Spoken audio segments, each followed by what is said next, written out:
नमस्कार दोस्तों, अंतस चेतना के इस ताजा अंक में आपका स्वागत है।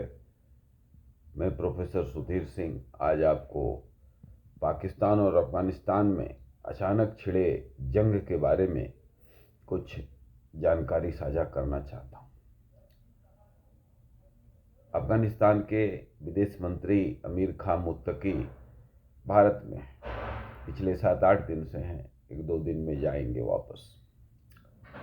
उन्होंने दिल्ली में आके भारत के विदेश मंत्री से बात की, भारत के तमाम ऊंचे अधिकारियों जिसमें एनएसए भी शामिल हैं उनसे मिले। इस बीच में टीटीपी तहरीके तालिबान पाकिस्तान, जिसने डूरन लाइन के उस पार बलूचिस्तान और फ्रंटियर प्रोविंस में, जिसको खैबर पख्तूनख्वा कहते हैं पाकिस्तान, उसमें कहर बरपा रखी है। 2024 में लगभग 1500 लोग आतंकी घटना में इन दोनों प्रोविंसों में मारे गए पाकिस्तान के। पाकिस्तान का मानना है कि टीटीपी तहरीके तालिबान पाकिस्तान का जो सरगना है, जो मुखिया है, वो काबुल में है, इसलिए उसने काबुल पे एरियल अटैक किया।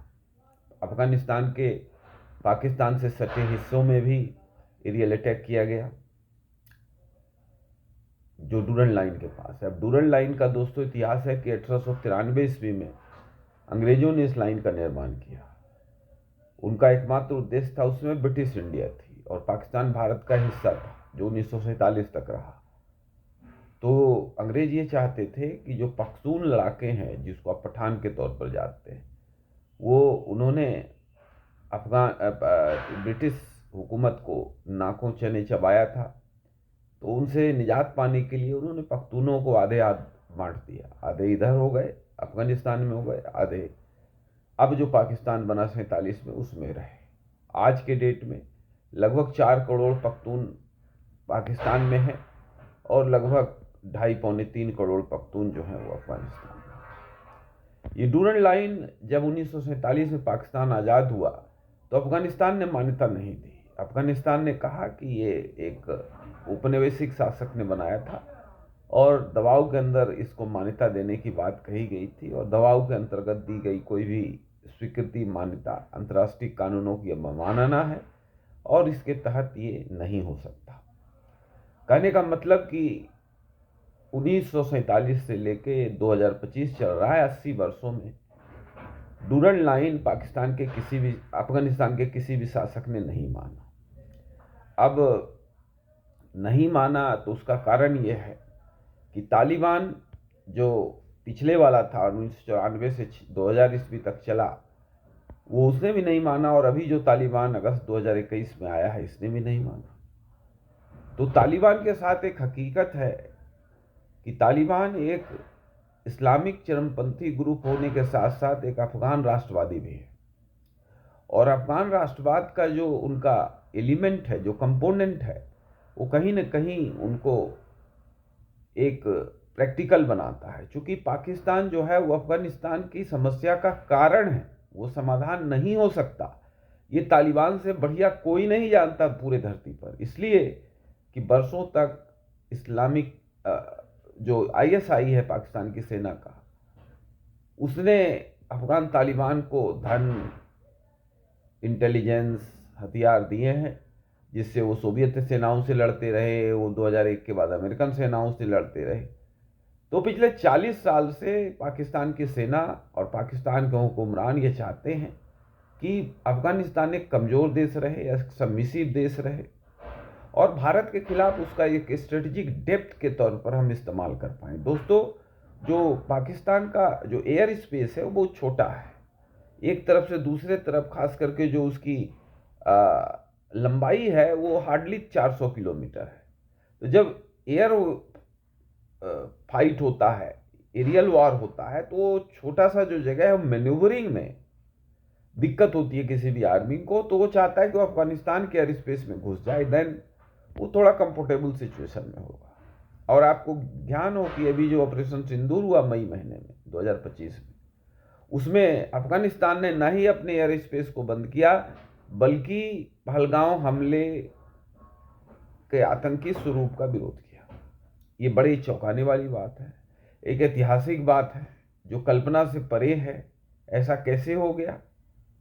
तो तालिबान जो अभी शासन में है अफगानिस्तान में, उसके लोग जानते हैं, जो भी शासन में अधिकारी हैं वो जानते हैं कि पाकिस्तान, जैसा कि हमने कहा, उनकी समस्या का, अफगानिस्तान की समस्या का कारण है, समाधान नहीं हो सकता। जबकि हकीकत उल्टी है।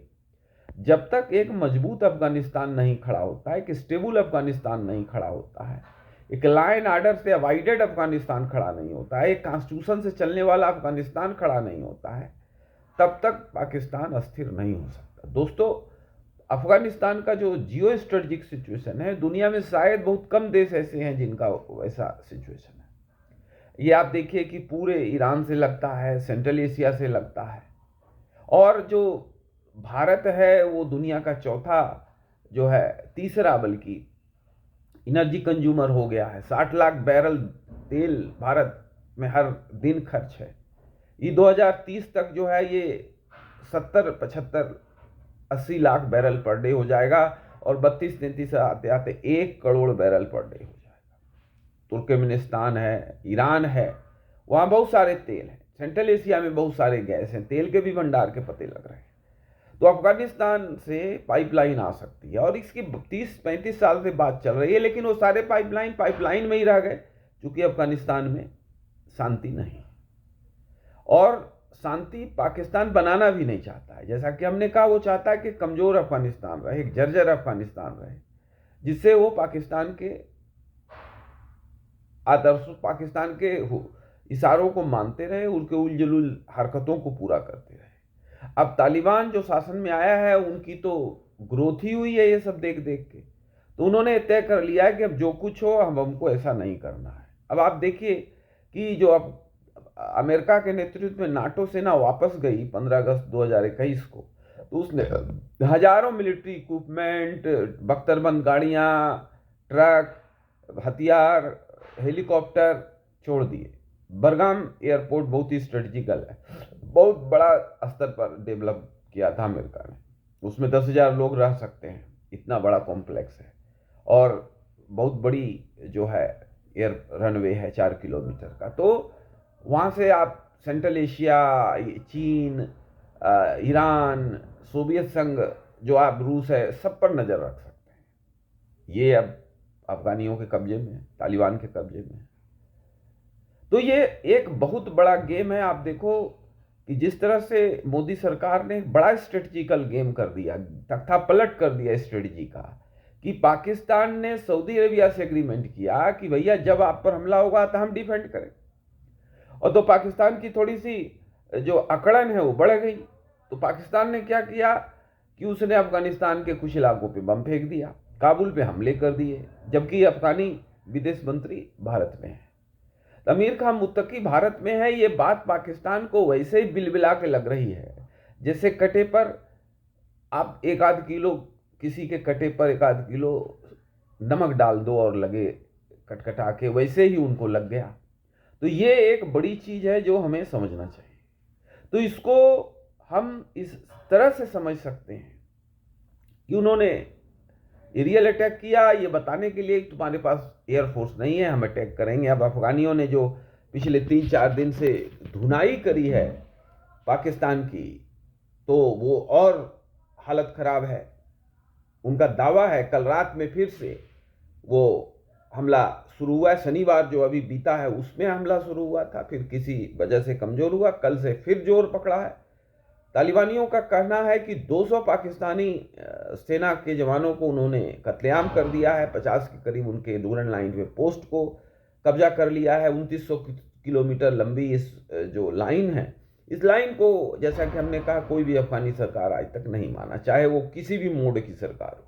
तालिबान ने नहीं माना, क्योंकि अफगान राष्ट्रवाद से, अफगान राष्ट्रीय पहचान से, राष्ट्रीय संप्रभुता से जुड़ा हुआ एक सवाल है, जिस पर किसी भी हालत में कोई भी अफगानिस्तान की सरकार राजी नहीं हो सकती है। तो इस परिस्थिति में जो है पाकिस्तान को संवेदनशील होना चाहिए, लेकिन उन्होंने एग्रीमेंट किया सऊदी अरेबिया के साथ कि भाई अगर हमारे ऊपर कोई हमला होता है तो आप हमको बचाएंगे, और सऊदी अरेबिया पर हमला होता है तो पाकिस्तान आपको बचाएगा। अब सऊदी अरेबिया जो है वो तेल का तो बादशाह जरूर है, लेकिन सेना का बादशाह नहीं है। अब पाकिस्तान पे हमला हुआ है, सऊदी अरबिया आ जाए बचाने के लिए, उसकी हैसियत ही नहीं है, वो तो कागजी शेर है। तो ये बड़े पैमाने पर एक बड़ा गेम इस खित्ते में चालू हो गया है, जिसमें मोदी सरकार ने भारत के हाथ को ऊपर किया है और पाकिस्तान के अंदर अलग से आग लगी हुई है, और उसमें भारत ने कुछ नहीं किया है, वो अंदर की बात है। ये TLP तरीके लब्बे पाकिस्तान, लब्बाए पाकिस्तान, जो कि एक इस्लामिक समूह है, वो गजा में जिस तरह से कत्लेआम हुआ उसके विरोध में एग्रीमेंट अभी शर्म अल शेख मिस्र में हुआ, उसके विरोध में। अब आप देखिए कितनी कंट्रास्ट है इस्लाम में, कि गजा के लोग तो आंख फाड़ के स्वागत कर रहे हैं सुलह का। 2 साल बाद 7 अक्टूबर 2023 को हमला शुरू हुआ था इजराइल का, आतंकी घटना के बाद, और आज हम जो बात कर रहे हैं आज 15 अक्टूबर 2025 है, 2 वर्ष हो गए। तो गजा के लोग तो बड़े खुश हैं, इजराइल के लोग भी खुश हैं कि चलो झंझट से निजात मिली, लेकिन पाकिस्तान के इस्लामी चरतपंथी जो कार्यकर्ता हैं उनके पेट में मरोड़े आ रहे हैं। वो बड़े रोड पर हैं, 300 के करीब उनके लोगों को पाकिस्तान की आर्मी ने मार दिया है, हालत बहुत ही बेकाबू है। इस परिस्थिति में अफगानिस्तान का हमला पाकिस्तान पर जो है, बचे कुचे जो जनरल मुनीर जो फर्जी फील्ड मार्शल बने फिर रहे हैं, उनके लिए भी घंटी है, गले की घंटी है, और उनके लिए जानलेवा है। अब ट्रम्प साहब ने सर्टिफिकेट दे दिया कि पाकिस्तान बहुत अच्छा देश है, ये है वो है, बट सर्टिफिकेट से क्या होता है? सर्टिफिकेट से तो कुछ होता नहीं। और सर्टिफिकेट की असली परीक्षा तालिबान कर रहा है। तो कहा गया है दोस्तों कि जैसा बोओगे वैसा काटोगे। जब मैं फिर दोहरा रहा हूं, पाकिस्तान तब तक अस्थिर नहीं हो सकता, तब तक अस्थायित्व नहीं आ सकता, तब तक विकास की राह पर आगे नहीं बढ़ सकता, जब तक एक अस्थायित्व अफगानिस्तान में नहीं आए, शांति अफगानिस्तान में नहीं आए। और ये चीज जो है पाकिस्तान की सेना कभी भी नहीं चाहेगी। आज जरूरत है कि पाकिस्तान की सेना, उसकी ISI अपने मनोदिशा को बदलें, हर देश की संप्रभुता का सम्मान करना सीखें, आतंकवाद का निर्यात करना छोड़ें। अगर ऐसा करते रहेंगे तो पाकिस्तान के टुकड़े होने से कोई बचाने वाला नहीं है। कहां गया इस्लाम? ये जो तालिबान के लोग पाकिस्तान पर हमला कर रहे हैं, वो भी इस्लाम है, वो भी इस्लाम के बहुत बड़े झंडा रोहक है। तो उनको क्यों, पाकिस्तान को सोचना चाहिए कि उनको क्यों हमला करने को बेबस होना पड़ा पाकिस्तान पर। तो कोई इस्लाम कहीं से बचाने वाला नहीं है। इस्लाम के आधार पर अगर लड़ाइयां नहीं होती तो इजराइल के खिलाफ बहुत देश लड़ते हैं, इस्लाम वाले, इस्लामिक देश, और बहुत देश अंदर से दोस्ती रखते हैं। ईरान और सऊदी अरेबिया में कुश्ती चलती है। तो ये पाकिस्तान एक बिल्कुल जो है आर्टिफिशियल क्रिएशन है। तो ऐसे आर्टिफिशियल क्रिएशन वाले देश में हिंसा ऑर्डर ऑफ द डे रहने वाली है, और वो एक रिमाइंडर है कि कोई भी देश जब भी बने तो उसको कुछ विचारों पर, कुछ उसूलों पर, कुछ उद्देश्यों पर बनना चाहिए, ये फेक आधार पर नहीं बनना चाहिए। आज पाकिस्तान के हुक्मरान इन चीजों को समझें, अपने कोर्स को ठीक करें, पाकिस्तान को टूटने से कोई नहीं बचा सकता है। धन्यवाद।